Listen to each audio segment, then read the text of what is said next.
Okay, in this video, we're going to look at how to configure the Adept module. So the first thing to do is to create a shortcut for the program. So you want to find this folder. These two letters on there might be different depending on whether you're importing orders or invoices, but it's going to be of that format. You then want to find the .exe, which is the program.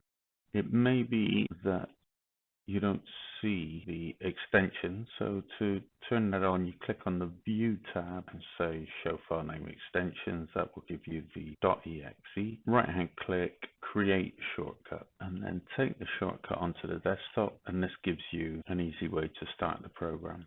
Next thing, let's rename that as Upload to Sage 50.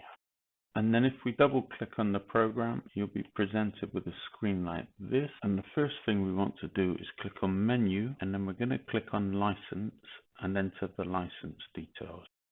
These would have been sent in the email, so you just copy and paste into here. Next, we're going to enter the options, and again, these paths here for the CSV folders, copy and paste them from the email we sent you and enter them here for the import, faulty, and archive. And for each one, click on the test button. We then want to check that in the import loop section, these two buttons are ticked.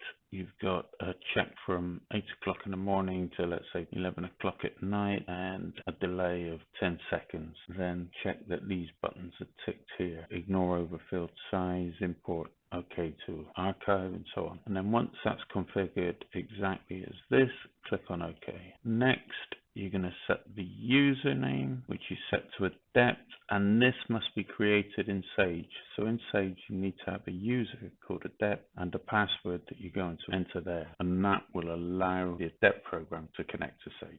Final thing is close the program, right-hand click on the shortcut again, and then in Properties, at the end of the target, put a -A and save that. And what that does now is that when you start the program, it will go into a background automatic mode, and it's sat there running, looking for any new orders or invoices to load up into Sage.